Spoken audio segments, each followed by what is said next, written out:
যদি আপনার মনে হয় যে দেয়ালে পিঠ ঠেকে গেছে, কেউ কিছু করতে পারছে না আপনার জন্য, আপনি পরিপূর্ণ ইয়াকিনের সাথে, দৃঢ় বিশ্বাসের সাথে এই 4টা আমল নিয়মিত করবেন। এবং আমি বহু মানুষকে পার্সোনালি এটার পরামর্শ দিয়েছি, ওনারা আমল করেছেন, আমল করে উপকৃত হয়েছেন। এরকম বহু মানুষ আছেন, বৃদ্ধ মানুষ, বাবা ক্যান্সারে আক্রান্ত হয়েছেন অনেক দেরিতে, আল্লাহ তাআলা অলৌকিকভাবে সাহায্য করেছেন। হ্যাঁ, কখনো যদি আল্লাহ তাআলা এই আমলগুলো করার পরও আমার বিপদ দূর না করেন, তাহলে হয় আমার আমলের মধ্যে কোনো ত্রুটি ছিল, অথবা আমার এই বিপদ দূর না হওয়ার মধ্যে আমার জন্য কোনো কল্যাণ নিহিত ছিল। আল্লাহ তাআলা আমার দোয়া কবুল করে যে উপকার হতো তার চাইতে বেটার কিছু হয়তো আমাকে দিবেন, এই ইয়াকিন একজন ইমানদারের থাকবে। সেই 4টা আমলের 1 নম্বর হলো ইস্তেগফারের আমল। ইস্তেগফার, আপনি ফেসে গেছেন কোনো জায়গায়, কোনো উপায় পাচ্ছেন না, আপনি ইস্তেগফার করতে থাকেন। আস্তাগফিরুল্লাহ ওয়া আতুবু ইলাইহি, আস্তাগফিরুল্লাহ ওয়া আতুবু ইলাইহি, আস্তাগফিরুল্লাহ ওয়া আতুবু ইলাইহি, আস্তাগফিরুল্লাহ, আস্তাগফিরুল্লাহ, আস্তাগফিরুল্লাহাল্লাযী লা ইলাহা ইল্লা হুয়াল হাইয়ুল কাইয়্যুম ওয়া আতুবু ইলাইহি ওয়া লা হাওলা ওয়া লা কুওয়াতা ইল্লা বিল্লাহ। اللهم أنت ربي لا إله إلا أنت خلقتني وأنا عبدك وأنا على عهدك ووعدك ما استطعت أعوذ بك من شر ما صنعت أبوء لك بنعمتك علي وأبوء لك بذنبي فاغفر لي فإنه لا يغفر الذنوب إلا أنت সাইয়্যিদুল ইস্তিগফার। এভাবে যে কোনো ইস্তিগফার করতে থাকেন, আপনি বেশি বেশি করে আল্লাহর কাছে ইস্তিগফার, ক্ষমা প্রার্থনা করতে থাকেন, খুব বেশি। আপনার 2 ঠোঁটে অনবরত আপনি চাইতে থাকেন আল্লাহর কাছে ক্ষমা। এই ইস্তেগফার সম্পর্কে নবী করিম সাল্লাল্লাহু আলাইহি ওয়াসাল্লাম বলেছেন, মাল্লাজিমাল ইস্তেগফার, যে ব্যক্তি ইস্তেগফারকে আঁকড়ে ধরবে, আঁকড়ে ধরা মানে কি, এটা ছাড়বে না, সে পড়তেই থাকবে অনবরত। টয়লেটে যাওয়ার সময়টা, ঘুমের সময়টা, খাওয়ার সময়টা বাদে, অবসর নামাজের সময়টা বাদে, বাকি সারাক্ষণ সে ইস্তেগফার পড়বে। এরকম যদি কেউ করে, আল্লাহ রাব্বুল আলামিন জাআলাল্লাহু লাহু মিন কুল্লি হাম্মিন ফারাজা ওয়া মিন কুল্লি যিকিন মাখরাজা, সকল পেরেশানি থেকে, সকল টেনশন থেকে বের হওয়ার পথ আল্লাহ তাআলা অলৌকিকভাবে তার জন্য আবিষ্কার করে দিবেন। এবং আমি আমার জীবনে যেটা বলেছিলাম, বিস্তারিত বলতে চাই না, এরকম পরিস্থিতি আসছে যে চোখের সামনে কোনো আপাতত রক্ষার কোনো পথ আর খোলা নেই, এমন ভয়াবহ বিপদ। ইস্তেগফার করতে করতে এমনভাবে আল্লাহ তাআলা সাহায্য করেছেন যে এটা কল্পনা করলেও মনে হয় যে স্বপ্নের মতো। কিভাবে এখন এই লোক এই জায়গায় আসলো আমার সাহায্যের জন্য, এই লোক তো এটা আমি এই জায়গায় আসার কথা না, টিকুনি এসে হাজির হয়ে গেলেন এবং উপকারটা, আমার সমাধানটা হয়ে গেল সমস্যা। তো আলহামদুলিল্লাহ, বহুবার আমি পরীক্ষা করেছি, আর আমার পরীক্ষার 2 পয়সার দাম নাই। হাদিসে বলা আছে, গ্যারান্টি দেওয়া আছে, আমার পরীক্ষা করলেই কি না করলেই। তাহলে একটা আমল হলো কি, ইস্তেগফার। সব সময়ের জন্য এটা কন্টিনিউয়াস করবেন, আর এমনিও অবসর সময় ইস্তেগফার করবেন। আরবদের মধ্যে সৌন্দর্য আছে, তারা বিভিন্ন ডাক্তারের ওয়েটিং রুমে বা বিভিন্ন জায়গায় মানুষ যেখানে অপেক্ষা করে পাবলিক প্লেসগুলোতে লিখে রাখে ইস্তেগফার করুন, আপনার হাইওয়েগুলোর পাশে লেখা থাকে ইস্তেগফার করুন, এবং তারা আসলেও একটু পরপর দেখা যায় ইস্তেগফার করে। ভালো মন্দ গুণ সবার মধ্যে আছে, তাদের এই ভালো গুণটা আছে, ইস্তেগফার বেশি বেশি করা। আমরা ইস্তেগফার সচরাচর এইভাবে অনবরত অবসর সময় করার অভ্যাস অনেকের মধ্যেই নাই। আমরা এটা চালু করবো ইনশাআল্লাহ। বিশেষ করে যখন কোনো সমস্যা হবে, তখন ইস্তেগফার চলতে থাকবে মুখে অনবরত। ধীরে ধীরে মহব্বতের সাথে নিজেকে, নিজের পাপ অপরাধগুলোর কথা স্মরণ করে আল্লাহর কাছে মাফ চাইতে থাকবো, পেরেশানি দূর হবে ইনশাআল্লাহ। 1 নাম্বার 2, দুরুদ।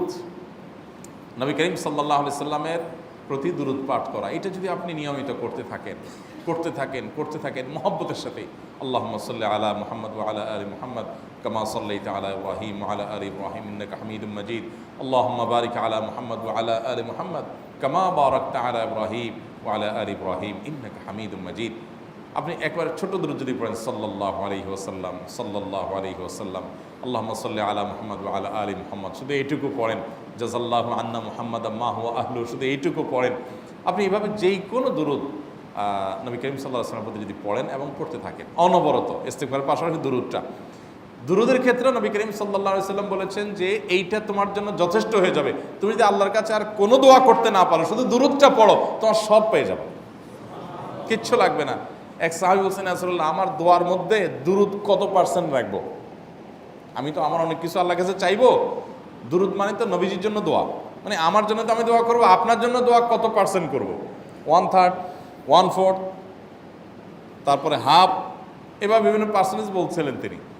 নবী করিম সাল্লাল্লাহু আলাইহি ওয়াসাল্লাম বলেছেন যে হ্যাঁ, এর বেশি করতে পারলে আরও ভালো, আরও ভালো।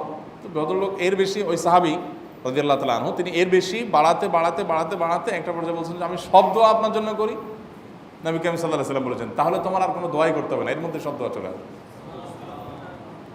কারণ আপনি যদি বলেন আল্লাহ আপনার নবীর প্রতি আপনি রহমত নাজিল করেন, আপনার নবীর প্রতি আপনি শান্তি নাজিল করেন, আপনি যেটা দোয়া করেন, তো আল্লাহকে আল্লাহর নবীর প্রতি আপনি রহমত নাজিল করতে বললে আল্লাহ তাআলা আপনার প্রতি রহমত নাজিল করবেন কি করবেন না? আপনি কাউকে খুশি করতে চান, কার কাছ থেকে কিছু আদায় করতে চান, তার ছেলেটারে যদি হাদিয়া তোহফা দেন, আদর যত্ন করেন, তো বাই ডিফল্ট অটোমেটিকলি ওই লোকের সিম্পেথি আপনার দিকে আসবে কি আসবে না? চোখ বন্ধ করে আসবে। তো আল্লাহর নবীর জন্য যখন আপনি দোয়া করবেন তখন আল্লাহ তাআলা আপনার মধ্যে রহমত নাজিল করবেনই, এটা নবী সাল্লাল্লাহু আলাইহি ওয়াসাল্লামের ওয়াদা। যে কোনো পেরেশানি, তিনি আরও বলেছেন যদি কেউ দুরুদের আমল করে নিয়মিত, আল্লাহ রাব্বুল আলামিন তার সকল পেরেশানির জন্য যথেষ্ট করে দিবেন। এই আমলটাকে সবগুলো দূর করার জন্য যথেষ্ট হয়ে যাবে। এই দুরুদের আমলটা আমি দেখেছি সুবহানাল্লাহ গুলির মতো কাজ করে। আজকের ঘটনা, এক ভদ্রলোক সকালে একটা টেলিভিশন চ্যানেলে, বেসরকারি চ্যানেলে প্রোগ্রাম শেষ করে নামছিলাম লিফটে, তো উপস্থাপক উনি বলছিলেন যে ভাই মানে দুরুদের আমল পড়ে আমি কিছুদিন আগে একটা ইয়াতে মানে এমন একটা অবস্থা যে এইটা থেকে বের হওয়ার কোনো পথ আর নাই, শুরু করলাম দুরুদ অনবরত, এরপরে আল্লাহ তাআলা আমাকে এমনভাবে উদ্ধার করলেন আমি কল্পনা করতে পারিনি। আলহামদুলিল্লাহ এই আমলগুলো করে অনেক ভাইরা আমাকে অভিজ্ঞতা জানাইছেন যে আলহামদুলিল্লাহ তাদের অভিজ্ঞতা অলৌকিক। হ্যাঁ, ওই যে বললাম কখনো যদি আল্লাহ তাআলা আপনার দোয়া কবুল না করেন তাহলে হয় আমার ত্রুটি আছে, আর না হলে আমার জন্য আল্লাহ তাআলা এর চেয়ে বেটার কিছু রেখেছেন, আমি সেই ইয়াকিন রাখবো ইনশাআল্লাহ বিইذنিল্লাহ। আর এই দোয়াতে সমাধান হবেই হবে, সে বিশ্বাস থাকতে হবে। নবী করিম সাল্লাল্লাহু আলাইহি ওয়াসাল্লাম বলেছেন, হাদিসে কুদসিতে আল্লাহ বলেছেন আনা ইনদা যান্নি আবদি বি, বান্দা আমার প্রতি যেমন ধারণা করে আমি তেমন আচরণ করি। আপনি যদি চিন্তা করেন করে দেখি হয় কি না, দেখি ট্রাই করি, তাহলে ওই আল্লাহ তাআলা বলবেন ঠিক আছে দেখতে থাক। আপনি যদি ইয়াকিন করেন যে না নবী করিম সাল্লাল্লাহু আলাইহি ওয়াসাল্লাম যে বলেছেন অতএব সেটা হবেই, আর আল্লাহ রাব্বুল আলামিনের কাছে আমি ওইভাবেই চাবো যে আল্লাহ দিবেনই, আমি নিয়েই ছাড়বো, ইনশাআল্লাহ গুলি মিস হতে পারে, আপনার দোয়া মিস হবে না। ওই ইয়াকিন, ওই ঈমান আমার মধ্যে আনতে হবে, চেষ্টা করবো তো ইনশাআল্লাহ। তাহলে দুইটা আমল হলো, ইস্তেগফার আর দুরুদ। 3 নম্বর আরেকটা আমল হলো দোয়া ইউনুস। দোয়া ইউনুস, লা ইলাহা ইল্লা আনত সুবহানাক ইন্নী কুনতু মিনাজ জালিমিন। বেশি বেশি পড়তে থাকবেন, যখন বিপদে পড়বেন ইস্তেগফার আর দুরুদ পড়বেন সবচেয়ে বেশি, আর মাঝে মধ্যে দোয়া ইউনুস, লা ইলাহা ইল্লা আনত সুবহানাকা ইন্নী কুনতু মিনাজ জালিমিন। আল্লাহ সুবহানাহু ওয়া তাআলা কোরআনে কারিমে এই দোয়ার পরে বলেছেন ওয়াকাযালিকা নুনজিল মুমিনিন। এই দোয়া পাঠ করার মাধ্যমে ইউনুস আলাইহিস সালামকে পৃথিবীর ইতিহাসের সবচেয়ে অলৌকিক ঘটনা, সকল সায়েন্স, সকল আপনার বিজ্ঞানের তত্ত্ব সবগুলোকে আপনার সবগুলোর বিপরীতে বা সবগুলোকে আপনার ভুল প্রমাণ করে দিয়ে ওই জায়গাটার জন্য আল্লাহ তাআলা ইউনুস আলাইহিসকে মাছের পেটে ঢোকার পর সেখান থেকে আবার জীবিত রেখে বের করেছেন। অক্সিজেন অভাবে সেখানে এমনি মারা যাওয়ার কথা, আরও নানা কারণে মারা যাওয়ার কথা, তাই না? কিন্তু আল্লাহ তাআলা তাকে রক্ষা করেছেন, কারণ উনি ওই বিপদে পড়ার পর থেকে এইটা পড়তেছিলেন, লা ইলাহা ইল্লা আনতা সুবহানাকা ইন্নী কুনতু মিনাজ জালিমিন। তো আল্লাহ তাআলা কোরআনে বলেছেন এটা ইউনুস, তার নবী ইউনুস আলাইহিস সালামকে আল্লাহ তাআলা এটার মাধ্যমে রক্ষা করেছেন, সেটা তার জন্য খাস না, এটা তার জন্য স্পেশাল না, বরং আল্লাহ বলেছেন ওয়াকাযালিকা নুনজিল মুমিনিন, এটা দিয়ে আমি তাকে রক্ষা করেছি, একইভাবে ঈমানদারদেরকেও এইটার মাধ্যমে রক্ষা করব। এটা বড় অস্ত্র পেয়ে গেলাম। দোয়া ইউনুস বেশি বেশি পড়বো ইনশাআল্লাহ, লা ইলাহা ইল্লা আনতা সুবহানাকা ইন্নী।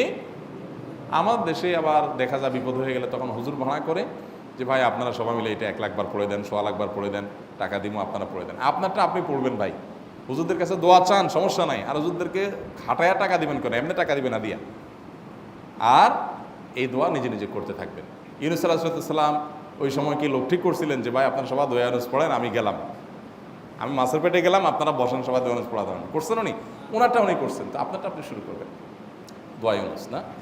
4 নম্বর আমল হলো ইয়া যাল জালালি ওয়াল ইকরাম, এটা বিশেষ করে পাঠ করবেন।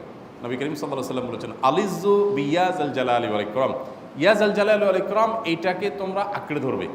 ইয়া যাল জালালি ওয়াল ইকরামের মানে কি? এটা আল্লাহকে ডাকা, আর কিছু না। এবং হাদিসে বর্ণিত দোয়া, এটা মাসনুন দোয়া।